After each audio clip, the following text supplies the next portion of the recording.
याद हो गया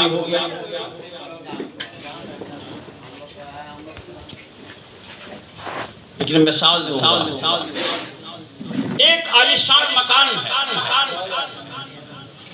उस पे पत्थर पे नक़ूश लिखे हुए कुरान की आयत हाज़ा मिन फ़ज़्ल रब्बी। दुकान में जाइए तो वल्लाहु यर्ज़ुक़ु मन यशाअ बग़ैर हिसाब, इसकी तख्तियां लगी। गोडाउन में जाइए वहां भी लिखा हाज़ा मिन फ़ज़्ल रब्बी। ये भी कुरान की आयत और कुल्लु नफ्सिन ज़ाइक़तुल भी कुरान की आयत। आप अपनी दुकान पे कुल्लु नफ्सिन ज़ाइक़तुल मौत का बोर्ड लगा दीजिए। बात समझ आ रही है? अपने मकान के दरवाजे पे लगा दीजिए कुल्लु नफ्सिन ज़ाइक़तुल मौत। अपने बड़े बड़े कारखाने गोडाउन के मेन गेट पे लगा दीजिए कुल्लु नफ्सिन ज़ाइक़तुल मौत। ये तो कुरान की आयत हाज़ा मिन फ़ज़्ल रब्बी। ये मेरे रब का फजल है, इतना माल है और 10 ट्रक माल गायब है। हाज़ा मिन फ़ज़्ल रब्बी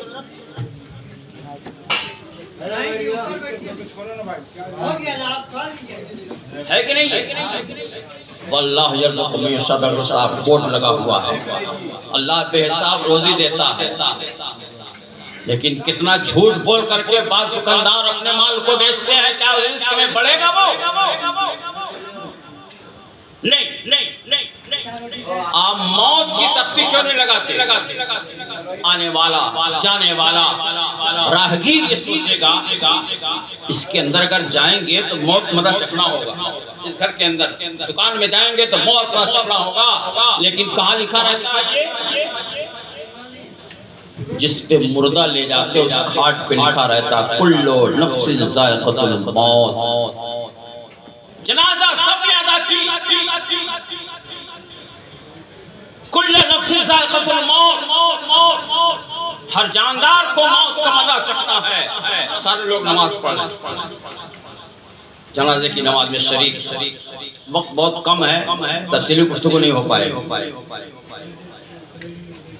लेकिन किसी शायर ने कहा है कब्र में कैसे मकैदों के अंधेरा होगा।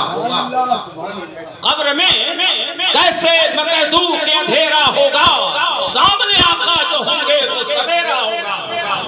कब्र में कैसे मकैदों के अंधेरा होगा, सामने आका जो होंगे तो सवेरा होगा। जिस जगह लोग भुला देंगे मदीने की जगह, बस वही जान लो ईमा का लुटेरा होगा। बदअकीदों की जमात बदअकीदों, तुम्हें सोचना चाहिए।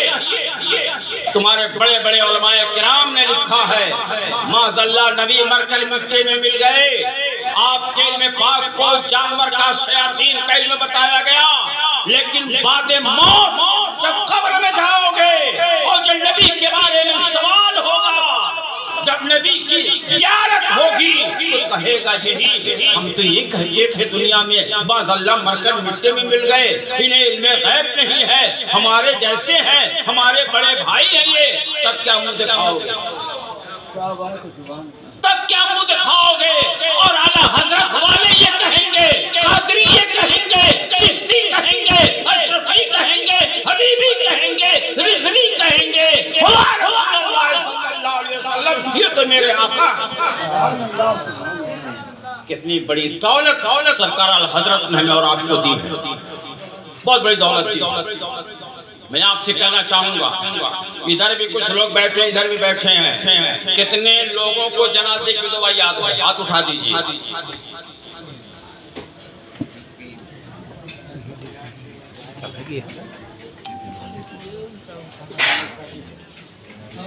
ना के बराबर जनाजा सबको पढ़ना है। जब तक जिंदा है आप जनाजे की दुआ कभी याद कीजिए। अगर इस महफिल में ये तहैया कर लेंगे हमें जनाजे की दुआ याद करनी है तो मजहर रब्बानी और दिलावर बेग मरहूम मीन के लिए इसाले सवाब का जरिया बन जाएगा। इसाले सवाब है क्या? जिंदा मुर्दे को सप्लाई करता, जिंदा मुर्दे को भेजता। ईसाल ये अरबी लफ्ज है, भेजना, पार्सल करना। ये खाना नहीं है, नात भी पार्सल, दरूद भी पार्सल है, तकारीर भी पार्सल होगी, कुरान की आयत मुबारका जो पढ़ी गई वो भी पार्सल होगी। किसके लिए? जिंदा मुर्दे को भेजेगा। इतने उलमाए किराम आए हैं मरहुमीन के लिए मिलाद का सवाब पेश करने के लिए। मिलाद शरीफ भी सदक़े जारिया, कुरान की तिलावत भी सदक़े जारिया है। मैंने तो कई क्वेश्चन नोट करके रखा था, लेकिन क्या बताऊं। जनाजे की नमाज क्या है, फर्ज है, सुन्नत है, मुस्तहब है, क्या है, उसको भी जानना जरूरी है। फर्ज किफाया किसे कहते हैं? कि एक आदमी भी अदा कर ले तो सारे इलाके के लोग गुनाहों से बरी जिम्मा हो जाएंगे। जैसे रमजान शरीफ में एतकाफ में एक आदमी मोहल्ले की मस्जिद में बैठ गया, सारे मोहल्ले के लोग बरी जिम्मा हो गए गुनाह। वैसे ही जनाजे की नमाज फर्ज किफाया, एक आदमी पढ़ लेगा जनाजे की नमाज हो जाएगी। दो बात, वालिदैन का हक औलाद पर क्या है? वालिद इंतकाल कर गए, औलाद जिंदा है, उनका हक उस पर क्या? या माँ इंतकाल कर गई, औलादें हैं, उनका हक माँ के ऊपर क्या? आज अक्सर नौजवान सोचते हैं कि माँ बाप चले गए, अब मेरा कोई हक नहीं है। कभी मत सोचिएगा। हक ये है कि बादे मौत कफन का भी इंतजाम करना है, जनाजे की नमाजें अदा करनी है, कब्रिस्तान तक ले जाना है, दफन करना है, ये हुकूक है। और जब तक लड़के जिंदा रहे उनके नाम पे साले सवाब करते रहे, ये हक बाकी रहे। तो बहुत सुनते भाई, कुछ नुकात पे गुफ्तगू हो जाए, कुछ इल्म हासिल हो जाए। अच्छा, जनाजे की नमाज पढ़ना कितना सवाब, और जनाजे के साथ कब्रिस्तान जाना कितना सवाब? मालूम है? हाथ उठा दीजिए। जनाजे की नमाज पढ़ के घर चला जाना कितना सवाब, और कब्रिस्तान भी चला जाए तो कितना सवाब? इसमें बहुत सारे ऐसे हैं जिन्होंने हरमैन शरीफैन की ज़ियारत, मदीना शरीफ भी गए, और उसी मदीना शरीफ में मदीना मस्जिद नबवी से तकरीबन 25 किलोमीटर दूरी पे, जहाँ पे जंग उहद हुई, मेरे आका ताज़दारे मदीना सल्लल्लाहु अलैहि वसल्लम इरशाद फरमाते हैं, जिसने जनाजा पढ़ा घर चला गया, एक क़िरात का सवाब, और जनाजा पढ़ने के बाद कब्रिस्तान गया 2 क़िरात का सवाब मिलेगा। सहाबा अर्ज़ करते हैं कि या रसूलल्लाह सल्लल्लाहु अलैहि वसल्लम, ये क़िरात कौन सा पैमाना है, कौन सी पैमाइश है, कौन सा जरिया है, कौन सा सिलसिला है, कौन सा ये पैमाना है? 2 क़िरात क्या है? कुर्बान जाइए, मेरे आका इरशाद फरमाते हैं वो क़िरात ये है, वहद पहाड़ के बराबर।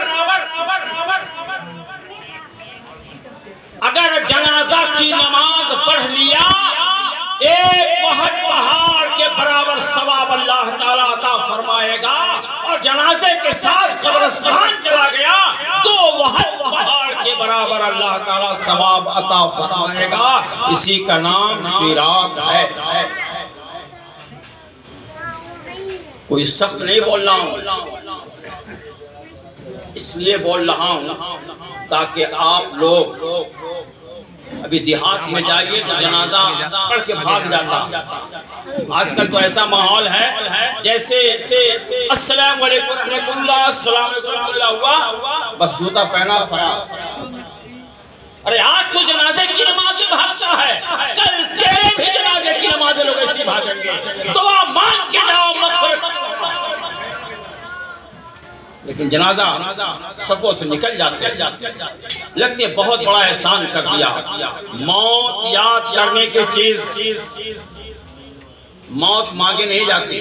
मेरे आका ने फरमाया मौत मत मांगो, जायज नहीं है। मौत को याद करो, मौत को याद करो। जैसे हज़रत फारूक आज़म रज़ियल्लाहु तआला ने फरमाया कि जमीन रोज आना आवाज देती है, आवाज देती है जमीन। ऐ मेरे ऊपर चलने वालों, अपने सीना तान के चलते हो। कल जब दुनिया से चले जाओगे, मेरे अंदर कीड़े और मकोड़े आना तो तैयारी करके आना, बादे मौत तो तैयारी करके आना। क्या कब्र के अंदर केमिकल डालिएगा, कीड़े मकोड़े मर जाएंगे?